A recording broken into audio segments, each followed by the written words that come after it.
আমার পিছনে আপনারা যা দেখতে পাচ্ছেন এটাকে হেলেঞ্চা শাক বলা হয়। এর বিজ্ঞানভিত্তিক নাম হচ্ছে অ্যানহাইড্রা ফ্রুক্টুয়ান্স, যা অ্যাস্টারেসি পরিবারভুক্ত একটি উদ্ভিদ। এই উদ্ভিদটির একটি বিশেষ বৈশিষ্ট্য আছে, ভিডিওর শেষাংশে সেটা বলে যাব। এটা একটা পুষ্টিকর শাক এবং বেশ ঔষধি গুণসম্পন্ন একটি শাক। হেলেঞ্চা ভেষজ চিকিৎসায় কোষ্ঠকাঠিন্য, হাঁপানি, স্নায়ুরোগ, বাতের ব্যথা, ঘামাচি, হাত পা জ্বালাপোড়া ইত্যাদিতে ব্যবহার হয়ে থাকে। হেলেঞ্চা শাকে ওমেগা 3 ফ্যাটি অ্যাসিডের উপাদান থাকে, যা শিশুর মস্তিষ্কের গঠন ও নিউরনের সংযোগ তৈরিতে সহায়তা করে।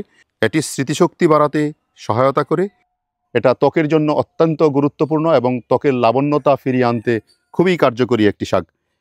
এই উদ্ভিদটির একটি বিশেষ বৈশিষ্ট্য হলো এটি সাধারণত অ্যাম্ফিবিয়ান প্ল্যান্ট, অর্থাৎ এর জীবনচক্র সম্পন্ন করতে, লাইফ সাইকেল সম্পন্ন করতে কখনো কখনো ডাঙায় এটি জন্মে, আবার কখনো কখনো জলজ পরিবেশে জন্মে। যেহেতু উভয় পরিবেশেই এটা ভালোভাবে জন্মিতে পারে, তাই একে অ্যাম্ফিবিয়ান প্ল্যান্ট বা উভচর উদ্ভিদ বলা হয়। এই উদ্ভিদটি আমাদের দেশে অবহেলিত অবস্থায় জন্মে। আমরা যদি এই শাক প্রকৃতি থেকে উঠিয়ে নিয়ে রান্না করে খাই, তাহলে আমাদের দৈহিক স্বাস্থ্যের জন্য, মানসিক স্বাস্থ্যের জন্য, স্কিনের জন্য খুবই গুরুত্বপূর্ণ এই উদ্ভিদটি।